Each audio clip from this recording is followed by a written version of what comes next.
Personne était venu me voir et elle m'a dit, Mathieu, elle dit, je comprends pas pourquoi tu changes les choses. Elle dit, avant, c'était pas compliqué. Voyons, elle dit, évangéliser, là, on partait avec notre Bible, on se rendait là, de porte en porte, on allait voir les gens et on leur présentait l'Évangile. Là, aujourd'hui, c'est devenu tellement compliqué de partager notre foi. Là. C'est plus juste faire du porte-à-porte. Ça, avant, c'était simple. On partait avec notre Bible, on s'en allait, on cognait aux portes, puis on partageait notre foi. Je disais à cette personne-là, j'ai dit, mais, je dis, si c'est ce que le Seigneur te demande de faire, rien t'empêche de continuer de faire ça, là. J'ai dit, mais je crois pas que la Bible restreint l'évangélisation à uniquement se promener de porte en porte à évangéliser. Alors, dans ce cas, moi, je trouve ça compliqué. Est-ce que tu trouves ça compliqué, partager ta foi? Je ne suis pas sûr si c'est si compliqué que, comme on va le voir un peu plus loin, que ça vient interpeller des choses en nous qui ne sont pas tout à fait confortables. On va dire ça comme ça. Hein? Ça nous rend un peu inconfortables. Mais évangéliser ou partager notre foi, ou partager, mais à vrai dire, la Bible ne parle pas beaucoup de l'évangélisation ou d'évangéliser. La Bible, le Nouveau Testament parle beaucoup que ce que Jésus nous appelle à être, c'est des témoins. Et ça, c'est assez simple d'être un témoin. C'est juste de relater ce que tu as déjà vu. C'est juste ça, être un témoin. Hein? La Bible ne nous demande pas de jouer le rôle de Dieu lui-même, du Saint-Esprit, qui est de convaincre les gens. La Bible ne nous encourage pas à, il faut être des gens qui vont convaincre. Non, la Bible nous encourage juste à, fais juste relater ce que tu as déjà vu, ce que tu as expérimenté avec Jésus. Tu as vu Jésus? Parle de Jésus. Fais juste l'exprimer. Et là, il y a différentes façons de l'exprimer. Puis c'est pour ça qu'on va voir ce matin, à travers ce que l'apôtre Paul nous parle, que d'être un témoin de Jésus, c'est d'intercéder, c'est de proclamer et c'est d'expérimenter la réconciliation. Alors, si tu as ta Bible, tu peux tourner avec moi dans Colossiens, chapitre 4. On va lire à partir du verset 2.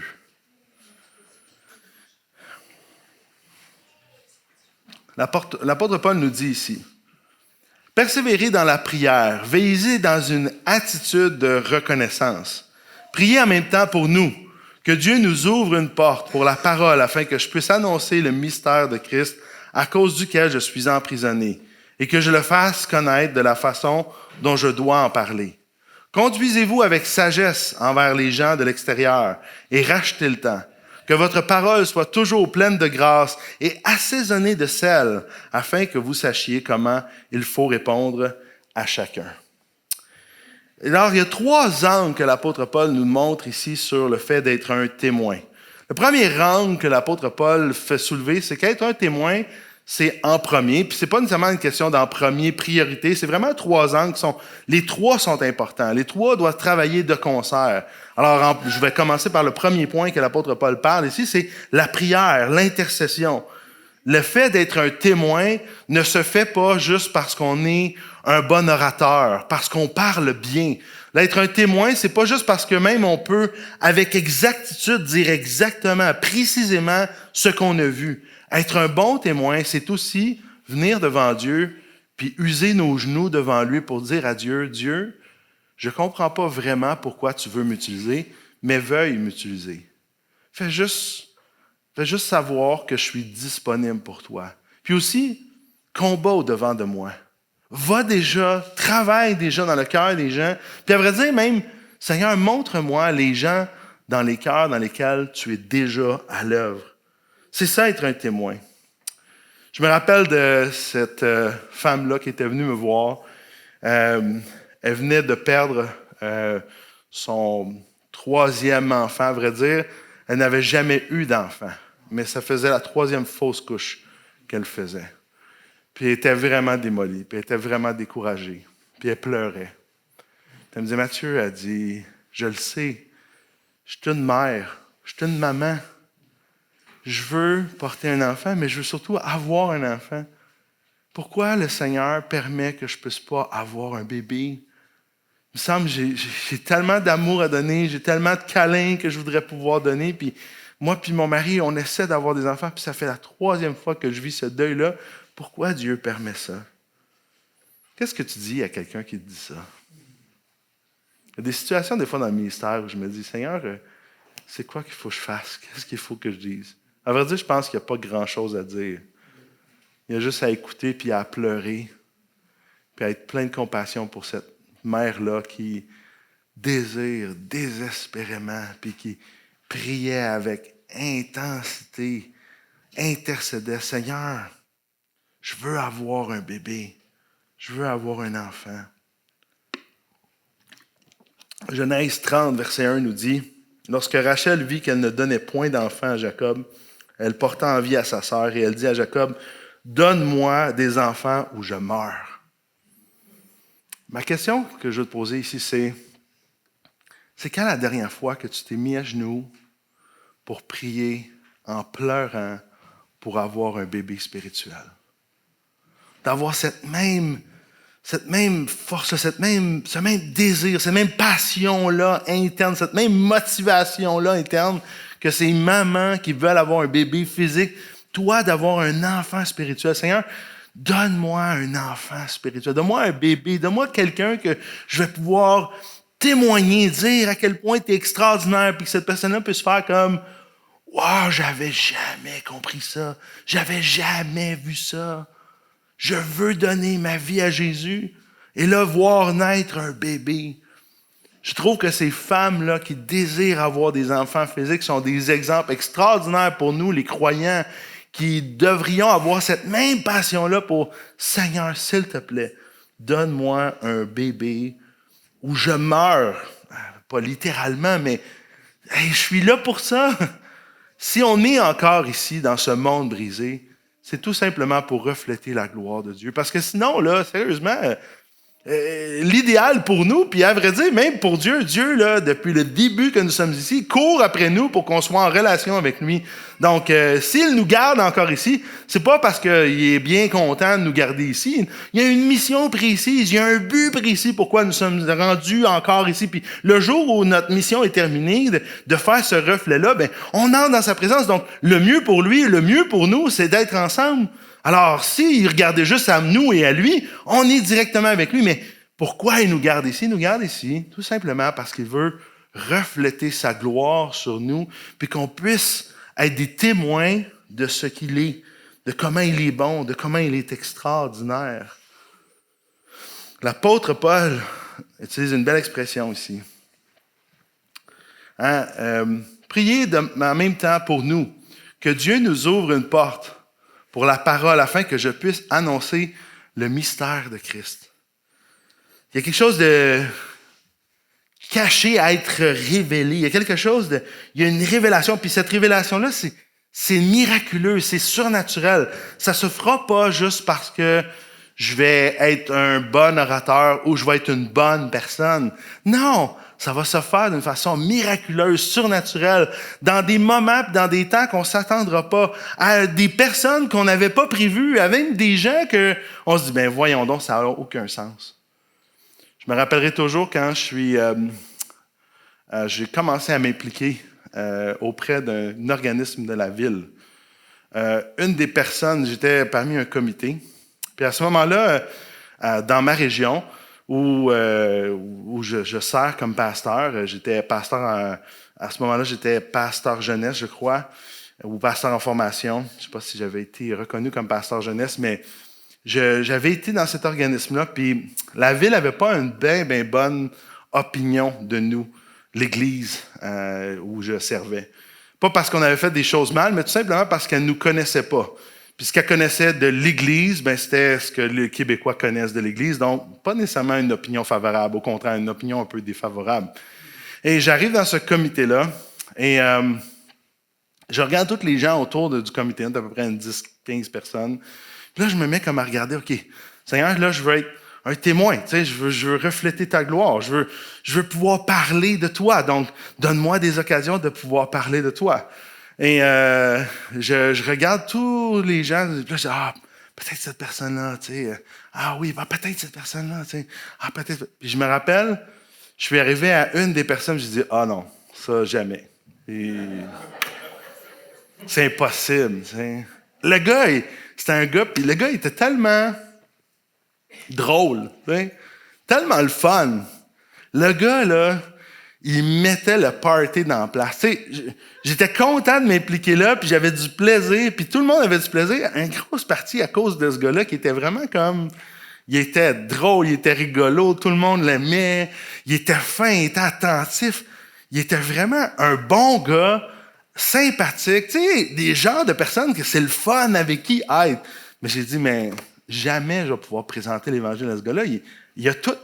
T'sais, il est beau, il paraît bien, les gens ils l'aiment. La vie va bien pour lui, là. Il est dans un poste qui est apprécié.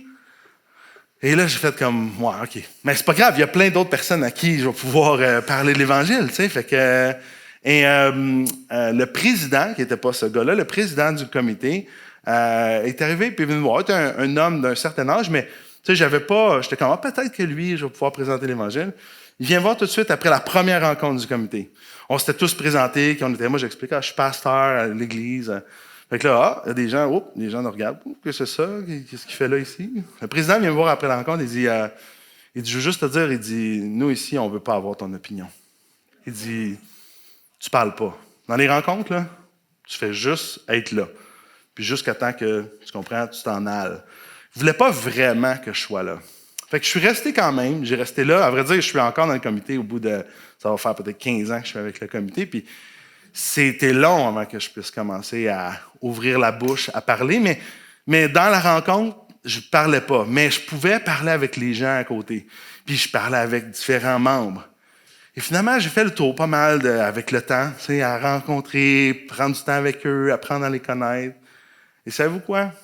La personne qui a été la plus ouverte à l'Évangile, c'est ce fameux gars-là qui me semblait si heureux, si bon, si apprécié de tous, mais qui au fond portait un fardeau sous cette image-là de gars tellement extraordinaire, portait un fardeau si grave. Même c'était pour ça qu'il protégeait ça, l'image qu'il donnait puis qu'il projetait, c'était justement pour pas qu'on aille là.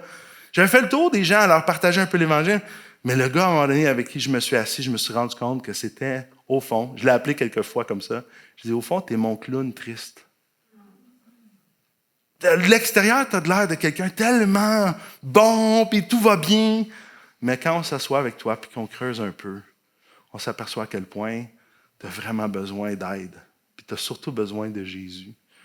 Et de fil en aiguille, cet homme-là a donné sa vie au Seigneur, marche avec Jésus, à l'endroit où il est, continue d'avancer, mais je trouve ça tellement extraordinaire et j'ai tellement appris à travers ça de dire, Seigneur, les gens que je pense qui pourraient venir à l'Évangile, c'est pas nécessairement eux qui vont venir, mais pour le plus rapidement, du moins. Puis ceux que je me dis, ah non, tu sais, eux, ils n'en ont pas vraiment besoin. Bien, des fois, c'est eux que tu nous surprends. Donc, Seigneur, guide-moi, dirige-moi. Mais pour ça, ce qu'il faut, c'est vraiment intercéder, de demander au Seigneur, Seigneur, aide-moi, guide-moi, dirige-moi. Dirige-moi vers ceux qui cherchent. Puis ceux que j'ai l'impression qu'ils ne te cherchent pas pour le moment, ben, donne-moi l'occasion de continuer à persévérer, prier pour eux, mais des fois aussi de tourner vers d'autres. De toute façon, ça, c'est la beauté d'être au Québec. Je disais ça aux étudiants quand j'étais avec les étudiants au cégep. Là. Je disais, tu sais, au cégep, là, puis au Québec, c'est la même chose. J'ai dit, on est vraiment gâtés qu'on ne soit pas beaucoup de croyants, dans le fond. Tu sais, on est gâtés parce que des occasions d'évangéliser là, sont immenses. Là. Tu ne peux pas arriver et dire, aujourd'hui, j'ai rencontré que des croyants. C'était tous des croyants que j'ai rencontrés. Je trouvais ça dur de pouvoir partager ma foi parce que tout le monde connaît Jésus, tu sais. Hey, on est au Québec. Donc, super, quelle occasion. Tous les jours, on rencontre des gens avec qui je peux partager ma foi d'une façon ou d'une autre. Je peux proclamer l'Évangile d'une façon ou d'une autre parce que j'ai tout le temps des occasions à tous les jours de partager l'Évangile, partager ma foi. Premier élément, premier ingrédient pour pouvoir témoigner, être un témoin efficace de ce que Jésus a fait, l'intercession, la prière, venir devant Dieu, demander que Dieu ouvre le chemin, qu'il nous guide, qu'il nous dirige. Mais, tu sais, quand on prie, Dieu n'est pas obligé de nous dire oui. Mais même s'il ne nous dit pas oui ou que ce n'est pas clair, même si ce n'est pas comme, là, je vais... Tu sais, parce qu'on pourrait dire, je vais prier jusqu'à temps qu'il me le montre précisément vers qui. Des fois, tu peux prier longtemps. Là, mais là, peut-être c'est pas lui, peut-être c'est pas lui. Oui, mais Dieu me l'a pas montré. Mais même si tu ne te le montres pas clairement, Dieu te demande quand même de proclamer. Ça, c'est le deuxième élément. Intercéder, mais aussi proclamer.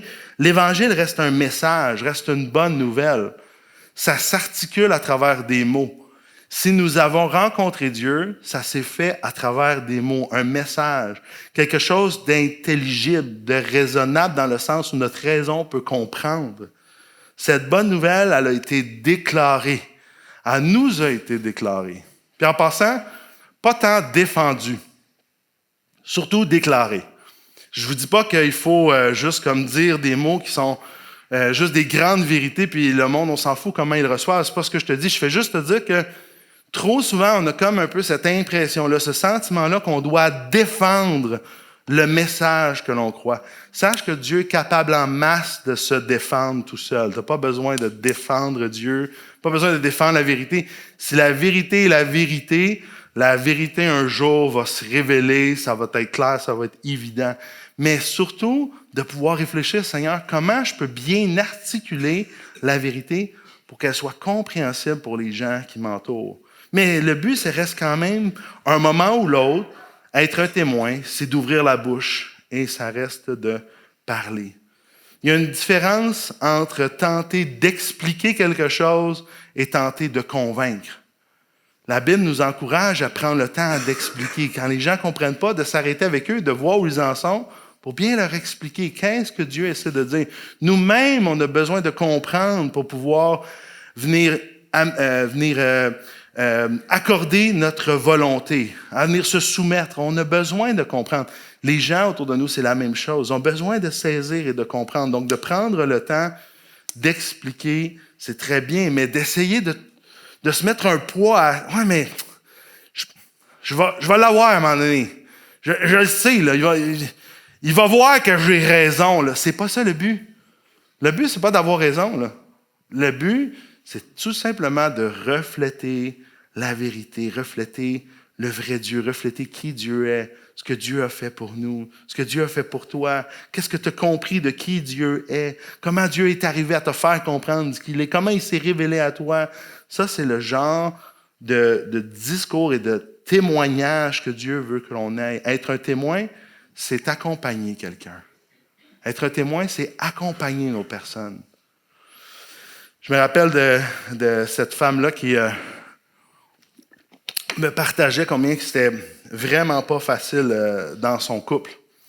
Et la façon dont elle me parlait de son mari, je trouvais ça dur. J'ai dit, ouf, c'est difficile de t'entendre parce que je trouve que tu es dur envers ton mari. Mais elle dit, qu'est-ce que tu veux que je te dise? Tu ne comprends pas. Tu sais, il faut bien que quelqu'un y dise. Tu sais. Hey, mais être honnête avec toi, elle maganait beaucoup. Tu sais. J'étais comme, j'espère que tu fais juste te confier en moi parce que je suis ton pasteur. Tu sais, j'espère que tu ne dis pas ça à tout le monde parce que je trouve pas ça cool, tu sais, que tu le dénigres à ce point-là. Mais elle dit, qu'est-ce que tu veux? La Bible est claire, elle dit, là. Tu sais, il faut à un moment donné dire la vérité, dire les vraies choses.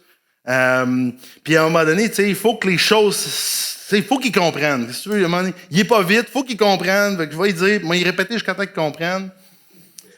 Il me semble que c'est pas ça que l'apôtre Paul dit. Regardez comment c'est intéressant, comment l'apôtre Paul fait cette tournure-là.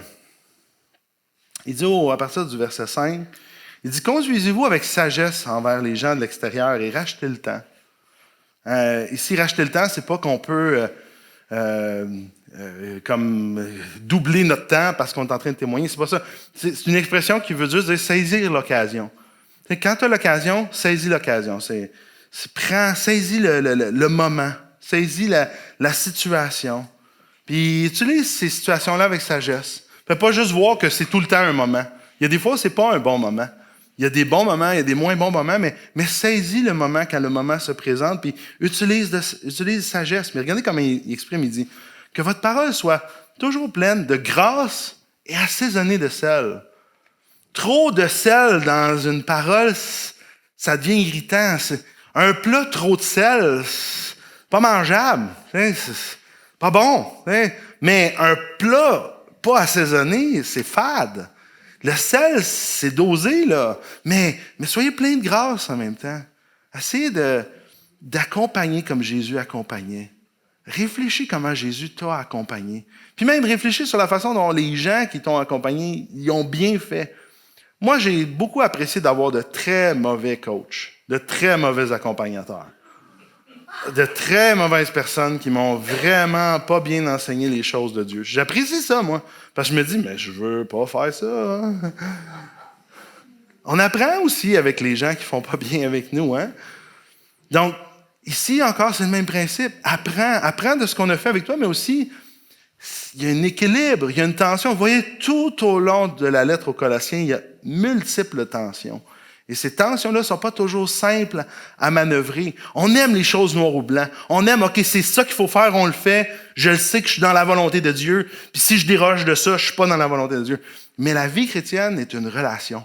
Puis dans les relations, c'est plus nuancé que ça. Il y a des choses noires ou blancs, mais il y a des choses qu'il faut accepter de vivre en tension. Eh bien, proclamer le message de l'Évangile, c'est quelque chose qui se vit en tension. Je me rappellerai toujours d'être revenu, je travaillais avec Pasteur Noël Morissette, puis Pasteur Noël était un évangéliste, puis j'étais revenu justement du cégep où j'avais été avec un groupe d'étudiants pour les accompagner, les aider à partager leur foi sur le cégep, puis j'étais revenu puis j'étais découragé parce que je me trouvais pas bon. J'étais comme, tu sais, j'ai l'impression que les étudiants, ils pourraient quasiment être meilleurs que moi. Je suis là pour les aider à le faire, puis l'impression que je suis maladroit, là. Je suis pas équipé, je me sens pas bon, tu sais. Puis là, j'étais fâché, j'étais revenu, puis j'étais comme, j'ai l'impression que je perds mon temps, puis je suis revenu voir Pasteur Noël, j'ai dit, Pasteur Noël, t'es un évangéliste, aide-moi, j'ai vraiment besoin d'aide. Là, au cégep, là, comment je peux faire? Comment on fait pour savoir qu'il faut parler, tu sais? Puis comment on fait des fois qu'il faut savoir qu'il faut pas parler, mais qu'il faut se taire? Comment on fait pour savoir que c'est un moment là pour agir? On va comme faire des actions, mais on parlera pas. Puis comment on fait pour savoir qu'il y a des moments où on va juste comme, même pas agir, on va juste comme prier, on va se tourner vers la prière. Comment on fait pour vivre toutes ces tensions-là? Moi, je suis perdu dans tout ça, là. Aide-moi. Puis là, il voyait là, que la colère m'emportait. Puis là, c'est comme... Puis là, il m'écoutait, bien tranquille. Sinon, il est vraiment relax. Lui, là, Puis là, il m'a regardé et il dit, écoute, Mathieu. Il dit, t'oublies quelque chose dans l'évangélisation. J'ai dit, vas-y. Là, c'était quoi? Secret d'un évangéliste. Là, vas-y. Il dit, t'as oublié que c'est le travail du Saint-Esprit. Le Saint-Esprit, il va te guider. Le Saint-Esprit, il va te le dire. C'est bien plus reposant que tu penses évangéliser, Mathieu. Tu n'as rien qu'à te laisser guider par le Saint-Esprit. Il va te le dire. Toi, demande-lui, qu'est-ce que tu veux que je fasse? Il est vivant, il va te le dire. Là, c'est le temps de parler. Ah non, là, c'est le temps de te taire. Ah, là, tu as trop parlé, prochaine fois, tais-toi un peu.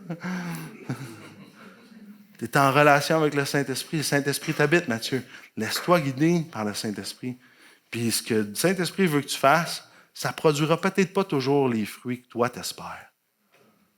Parce que le travail d'un évangéliste, c'est juste de laisser le Saint-Esprit nous guider pour quand c'est le temps de parler, quand c'est le temps de ne pas parler, quand c'est le temps d'agir, quand c'est le temps de prier. Donc, il y a 3 éléments dans le fait d'être un témoin. Il y a l'intercession, il y a la proclamation, mais il y a aussi l'expérimentation. Il y a l'idée que le fait d'être témoin, c'est aussi d'expérimenter à la fois dans notre relation avec Dieu ces transformations-là qui vont nous aider aussi par la suite à être à la fois des exemples de ce que Dieu fait, mais aussi de juste laisser le Seigneur nous transformer parce que tu ne peux pas être un témoin de choses que tu n'as jamais vues. Ou même, encore, tu peux être un témoin de choses qui se sont produites il y a 20 ans. Ça se peut, puis c'est pas mal. Mais quand même, si toi, tu as vécu quelque chose d'extraordinaire de 20 ans, là, puis qu'après ça, ça n'a pu rien changer dans ta vie, ben les gens ils vont dire, ben c'était bien le fun, mais c'était le fun il y a 20 ans. Qu'est-ce qui s'est passé hier avec ton Dieu s'il est si extraordinaire que ça? Ah, rien. Ah, OK, bon, ben merci, c'est bon pour toi, mais c'est pas bon pour moi. Hein? Vous avez déjà entendu quelqu'un vous dire ça? Bien content pour toi, moi. Mais s'il voit dans ta vie l'expérimentation de la réconciliation, que ça a un impact jour après jour, Tu as toujours plein de choses à témoigner. C'est pas juste une chose, c'est pas juste une question, ma conversion, maintenant je peux témoigner de ça. Non, tu peux témoigner à chaque instant de ce que Dieu est en train de faire dans ta vie. Donc, le fait d'être témoin, c'est aussi de se concentrer sur Seigneur, qu'est-ce que tu veux faire maintenant dans ma vie pour que je puisse raconter cette bonne nouvelle-là qui continue d'agir dans ma vie. L'Évangile est une bonne nouvelle qui se raconte dans une histoire, qui se raconte dans ton histoire. Donc, et ton histoire, oui, il y a un début à cette histoire-là, ça peut faire plusieurs années, comme ça peut être tout récent, mais ton histoire, la bonne nouvelle, continue d'agir et se raconter. Puis les gens, là, c'est ça qui est extraordinaire. Puis nous, on est fait comme ça aussi. On est des êtres qui aimons les histoires, qui sommes faits pour écouter des histoires. Même, regarde, la Bible, c'est une grande histoire, mais c'est aussi plein de petites histoires. Pourquoi? Parce que c'est à travers les histoires qu'on est transformé. C'est pas juste à travers une série de vérités qui nous est lancée, là. C'est à travers des vies, des gens transformés. Dieu s'est révélé à travers la vie d'histoires de personnes, puis Dieu a pu même jusqu'à nous aujourd'hui, nous montrer qui il est. Comment? À travers ce qu'il a fait. Donc lui-même, il se révèle à travers des histoires, puis il se révèle à travers notre histoire. C'est pour ça que l'apôtre Paul, je reviens avec ce verset-là, il dit « Conduisez-vous avec sagesse envers les gens de l'extérieur et rachetez le temps. » Parce que la façon de se conduire, ça a un impact sur comment les gens regardent, puis même va écouter ou non ton message, j'oserais même dire. Parce que si ton histoire, si toi tu dis « Ah, c'est extraordinaire, Dieu est un Dieu tout-puissant, il est au contrôle de toutes choses », mais que tu es tout le temps en train de dire « Mais je capote, là, le monde présentement c'est en train d'être détruit, puis là, je sais pas ce que je vais faire, puis là, je pense que je vais m'en aller chez nous, dans mon sous-sol, va me protéger. » Puis, attends une minute, mais tu dis pas qu'il est tout-puissant? Oui, la Bible dit que Dieu est tout-puissant, mais toi, tu es toujours en train d'être hyper anxieux. Mais faut-tu te poser la question, attends une minute, jusqu'à quel point est-ce que je crois qu'il est réellement tout-puissant? Puis encore là, c'est un cheminement, là. Je dis pas que tout va changer du jour au lendemain, mais c'est important de réfléchir sur est-ce que j'expérimente véritablement ce que j'enseigne? Un des pasteurs avait dit ça, une personne qui me formait à la prédication, il dit, les gars, faites attention. Est-ce que tu fais ce que tu prêches? C'est une bonne question, là. Maintenant, je vais être honnête avec toi, je fais pas tout ce que je prêche. Parce que je te dirais, mon niveau de doctrine serait assez bas. Puis, parce que c'est pas moi le modèle, c'est les Écritures. Il y a des fois, je prêche des choses que je suis encore en train d'apprendre à le faire. Puis Dieu est encore en train de transformer ça dans ma vie. Mais il faut que je le prêche quand même. Vous êtes d'accord avec ça, j'espère, hein? Mais il faut que je sois honnête dans ce temps-là. C'est pas une force chez moi. Par exemple, je vous donne un exemple dans les 3 aspects ici. Certainement, ma vie de prière n'est pas rendue où j'aimerais qu'elle soit. J'aimerais être un homme encore plus un homme de prière. Pour moi, dans les 3 éléments d'être un témoin, certainement l'intercession est l'élément le plus faible. Bien, je vous le dis. Maintenant, je ne suis pas en train de vous dire, suivez-moi comme exemple. Non, ayez dans vos vies des modèles de personnes qui sont des gens de prière, comme moi j'ai dans ma vie, puis que je peux dire, hey, moi, là, je veux pouvoir grandir dans ma vie de prière, puis ressembler à cette femme ou à cet homme-là qui a vraiment une vie de prière extraordinaire. Puis c'est pour ça qu'on est ensemble, puis c'est pour ça qu'on veut s'encourager les uns les autres. Alors, mais c'est important, quand toi, tu parles de la réconciliation avec les autres, quand tu es un témoin de la réconciliation, est-ce que tu expérimentes la réconciliation? À mon avis, même c'est la raison pour laquelle, d'une façon sociale, on a besoin en tant qu'Église d'être impliqué dans nos communautés. Même, j'oserais vous dire, on a besoin de retrouver notre implication communautaire. Je suis pas en train de dire que il faut...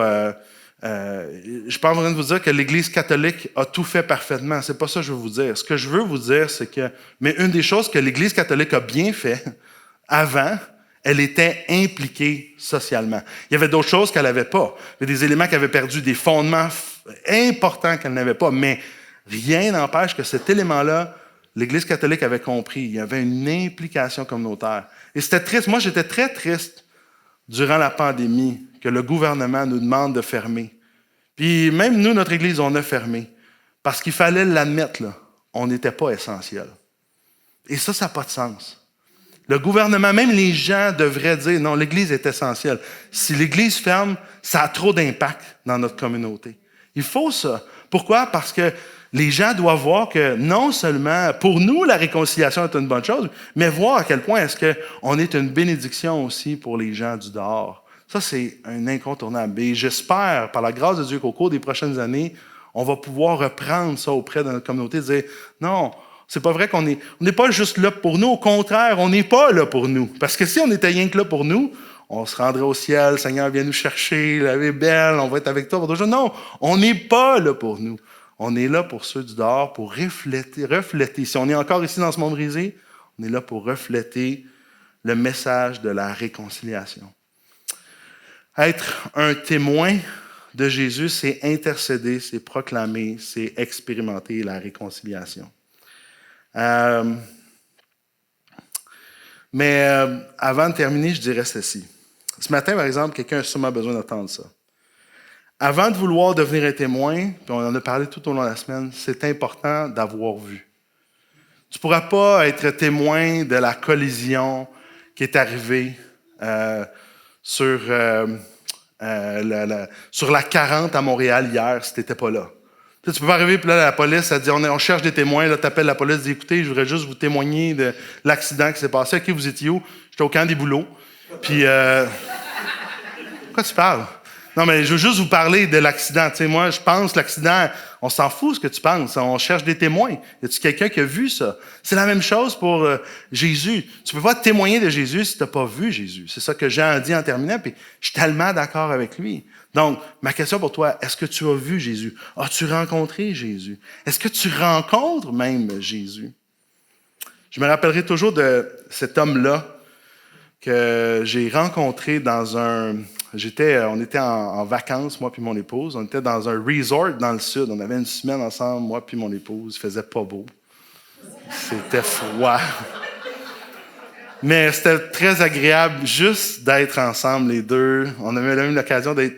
C'est pas que j'aime pas mes enfants, mais juste mon épouse. C'était le fun. Il faisait pas beau, mais c'est pas grave. On était ensemble, puis là, on se promenait, puis... Le resort, tu sais, c'est quand même le fun. Tu es dans un resort, c'est un peu comme au camp des boulots, tu sais, tu te fais servir, wow, tu te dis, wow, on est des rois, là, ça n'a pas de bon sens, là. C'est même, tu te sens un peu mal, des fois, tu te dis, hey, qu'est-ce que je fais là, ça n'a pas de bon sens, là. Puis on était vraiment, moi, j'étais bien. Il faisait pas beau, mais j'étais bien, j'étais content. On se reposait, on lisait, on s'arrêtait, on s'est pas baigné de la semaine, il faisait trop froid. Fait que, non, c'est pas vrai, on s'est baigné une fois, juste pour essayer la piscine. Il fait froid, puis on rentre, on sort.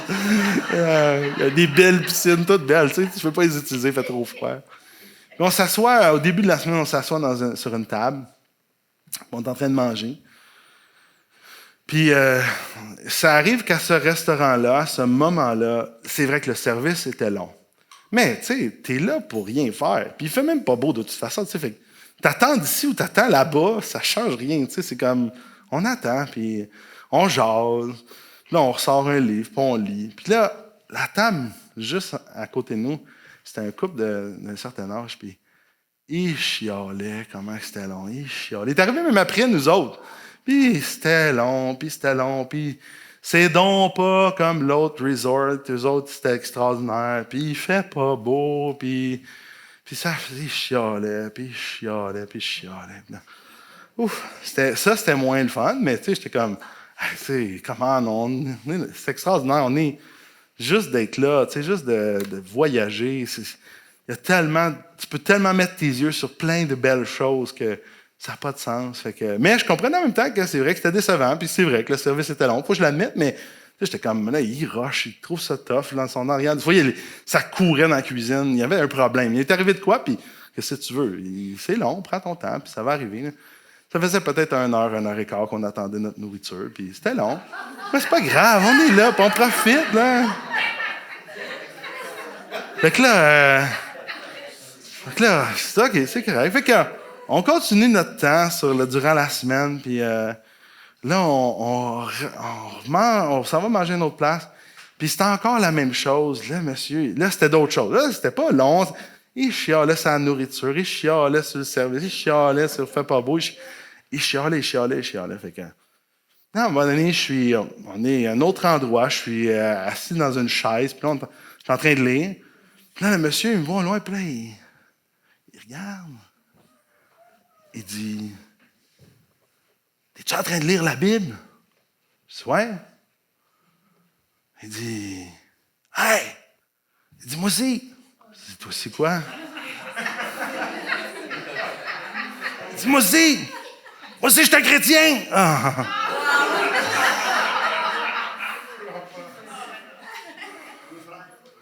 Aïe, aïe, aïe, aïe. Il se disait chrétien, mais j'étais comme, wow, OK. Mais je dis, dans ma tête, je dis, mais on n'est pas tous rendus à la même place, puis tu sais, c'est là qu'il est rendu. Fait que je dis, on va avoir l'occasion de se revoir peut-être durant la semaine. Puis comme de fait, vers la fin de la semaine, je me rassois avec lui. Puis là, il voulait me voir, parce que c'était comme, hey, t'es chrétien, on va jaser ensemble, puis tout ça. Et là, bon, je lui demande, je dis, ben, tu peux-tu me raconter ton témoignage, tu sais? Fait que là, il me raconte son témoignage. Il me dit, bon, qu'il a rencontré Jésus dans une certaine église, puis certains mouvements religieux, puis tout ça, puis que depuis ce temps-là, tu sais, il va à l'église tout le temps, puis il fait plein d'affaires, puis... Et là, il me parle de ça pendant peut-être comme 45 minutes, puis là, à un moment donné, je dis, mais peux-tu me dire, qu'est-ce que Dieu a fait? Tu sais, parce que là, c'était comme, je sais pas, c'était en 2015, peut-être 2010. Puis là, lui, il avait connu Jésus en 78.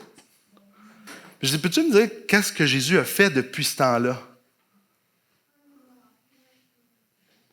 Je sais pas. J'ai dit, mais toi, là, tu vas à l'église, tu dis que tu lis la Bible. Qu'est-ce que Jésus a fait depuis ce temps-là? Il y a sûrement quelque chose qu'il a fait. Il y a sûrement... Écoutez, là, il comprenait zéro ma question. Il n'avait aucune idée. Il dit, ben, il m'a conduit à lui, je suis venu dans cette église-là, puis j'enseigne dans cette église-là. C'est pas ça que j'essaie de dire. Qu'est-ce que Jésus a fait dans ta vie? Y a-tu quelque chose qu'il a fait dans ta vie? Il était vraiment désolé de juste me dire, ben, rien. J'ai dit, donc, toi, là, tu partages aux gens qu'est-ce qui s'est passé en 78, là. Mais depuis ce temps-là, il n'a rien fait. Non, ben, tu sais, je suis la Bible, puis je suis ce qu'il me dit de faire, puis... Ouais, mais j'étais tellement déçu. Tellement déçu, triste, dans le sens triste pour lui. Tellement déçu, je me disais, wow, tu sais, jusqu'à quel point même, être honnête, là, puis c'est pas... vous le connaissez pas, là, c'est pas... Je le jugeais pas en ça, j'étais juste... Même, jusqu'à quel point c'est vraiment l'Évangile? Jusqu'à quel point il a saisi l'Évangile? À vrai dire, je pense pas qu'il a saisi l'Évangile parce que la façon dont il me parlait, ça sonnait même pas tant Jésus que ça. Ça sonnait beaucoup, je fais des choses, je fais des bonnes choses, je fais ce qu'on me demande de faire. Puis de l'autre côté, aussitôt qu'il y avait quelque chose qui marchait pas à sa façon, il était très, très directif à comme critiquer ce qui se passait. J'étais triste, c'était comme, mais... Et là, je disais, Seigneur, je veux pas ça pour ma vie. Je veux pas que... Je raconte, je témoigne qu'est-ce que Dieu a fait là 15, 20, 30 ans. Je veux dire ce que tu as fait là 15, 20, 30 ans, mais pas juste ça. Je veux aussi dire qu'est-ce que tu as fait hier ou avant-hier. Puis je me suis lancé comme défi de dire, Seigneur, je veux essayer de voir ce que tu es en train de faire toujours dans la semaine précédente. Quand je témoigne, là, je peux être... Seigneur, il faut que je sois capable de dire qu'est-ce que tu as fait dans la semaine précédente. Aussi, je veux te voir à l'œuvre dans ma vie. Puis c'est là où je veux expérimenter ce que tu me dis de la réconciliation, mais je veux aussi le proclamer, mais aussi je veux te demander d'intercéder parce que même ces transformations-là sont des miracles. C'est pas juste la conversion qui est un miracle. La transformation aussi est un miracle. Donc, ma question pour toi, c'est, est-ce que tu as déjà vu Jésus? Est-ce que tu as déjà rencontré Jésus? Mais aussi, est-ce que tu as déjà expérimenté? Est-ce que tu expérimentes Jésus? 2 raisons pour lesquelles je terminerai avec ça, pourquoi je pense que c'est difficile de témoigner.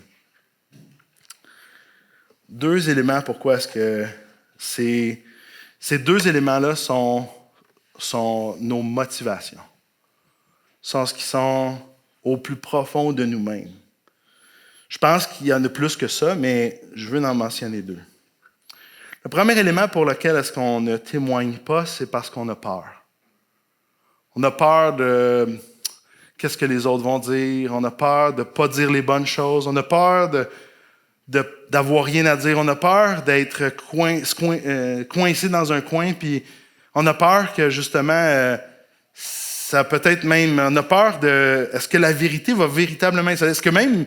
Des fois, on a peur que nous-mêmes, on est bien placés sur la vérité. Tu sais, si des gens plus intelligents que nous convainquent de l'inverse, donc on préfère ne pas aller là, puis juste comme, OK, non, je ne veux pas parler de Jésus. On a peur de la persécution, hein, une certaine forme de persécution, d'être rejeté. On a peur de perdre la relation.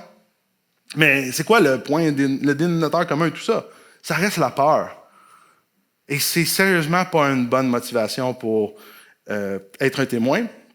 La preuve, ça fait plutôt de nous pas des témoins, d'avoir peur. Alors, il y a un élément où est-ce que le Seigneur peut venir nous aider à... Seigneur, viens m'aider à transformer cette peur-là en assurance, en paix. Puis là, il y a des raisons, chacun d'entre nous a des raisons pour lesquelles est-ce que la peur peut nous motiver à ouvrir la bouche ou à agir d'une bonne façon. Parce que je suis sûr, même ce matin, que beaucoup d'entre vous, ce que je venais de vous dire là, vous le saviez déjà. Hein? Vous saviez déjà qu'il fallait prier, vous saviez déjà qu'il fallait le dire, vous saviez déjà qu'il fallait bien agir. Mais le point, c'est pas parce que vous le saviez que vous le faisiez ou qu'on le fait. Hein? Il y a plein de choses qu'on sait qu'il faut faire, mais qu'on ne le fait pas. Donc, il y a un élément qui nous bloque dans nos motivations. Et une de ces mauvaises motivations-là, c'est la peur. Mais une autre mauvaise motivation d'être un témoin, c'est le devoir. Je ne pense pas que c'est la bonne motivation d'être un témoin. Bien que Dieu nous demande de le faire, je ne pense pas que c'est la meilleure motivation d'être un témoin. Il y a des gens qui partent pour évangéliser ou partager l'évangile à leurs voisins, bien, c'est parce qu'on doit le faire. Je veux te proposer une meilleure motivation, l'amour. L'amour. Partage ce que Jésus a fait parce qu'il t'a aimé et parce que tu l'aimes en retour. Ça, c'est une bien meilleure motivation. Je vais te donner un exemple. John Piper donne cet exemple-là. Il dit, c'est comme si j'arrivais à ma femme la journée de la Saint-Valentin, je cogne à la porte, puis là, ma femme, elle rouvre. Là, il dit, je sors un bouquet de fleurs, puis je dis, « Salut chérie! » Je fais mon devoir.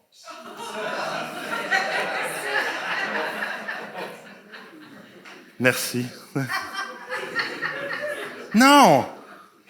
Salut chérie, je t'aime, tu sais. Je fais ça parce que je t'aime. Je fais pas ça parce que je dois le faire. Hein, parce que tu me l'as demandé, puis c'est parce que, hey, l'autre Saint-Valentin, tu me l'avais dit. Là, si tu m'envoies pas des fleurs, m'a te donné. Tu sais, voyons, qu'est-ce que c'est ça? Non, je t'aime. Puis le lendemain de la Saint-Valentin, je t'aime encore, tu comprends? Wow, il m'aime vraiment beaucoup. Donc, une meilleure motivation que le devoir, l'amour. Puis c'est tellement plus reposant de toute façon, l'amour. Parce que le devoir, ça devient lourd à un moment donné. On peut vivre la vie chrétienne par devoir ou faire des choses dans la vie chrétienne par devoir. Puis il y a des fois aussi, il faut le faire par devoir parce que notre être est tellement brisé que de juste se contraindre à le faire. Mais ça dure un temps. Ça dure juste un temps. Puis ça reste quand même pas la bonne motivation. La bonne motivation, c'est l'amour. Parce que Dieu nous a tellement aimés. Puis à travers son amour, j'ai expérimenté la réconciliation qui m'a transformé. Puis quand je suis transformé, je veux le dire à tout le monde. Parce que d'autres ont besoin aussi d'être transformés. Prions ensemble. Seigneur Jésus, merci pour l'épître aux Colossiens. Merci pour l'apôtre Paul qui nous a partagé cette lettre-là, partagé à l'Église de Colosse, à l'Église de Hiérapolis, à l'Église de Laodicée, qui ont lu ont été les premiers lecteurs de cette lettre-là que Tychik avait apportée. Puis Seigneur, ça a eu un impact majeur dans leur région. Ça a eu un impact majeur, non seulement dans leur région, ça a eu un impact à Éphèse, parce que la lettre aussi a été lue à Éphèse, puis on pense que la lettre était même avec la lettre aux Éphésiens, pas tellement loin. Puis aussi, ça a eu un impact majeur dans la vie de Philémon, Seigneur, parce que la lettre était sûrement accompagnée de cette lettre à Philémon que Tychik a apportée à Philémon, qui a parlé encore une fois de réconciliation. Seigneur, notre monde est brisé. Mais toi, tu es dans une mission de réconciliation, de réconcilier toutes choses avec toi-même, de premièrement nous réconcilier avec toi. Et ça, tu as tout fait ce qu'on avait besoin pour ça.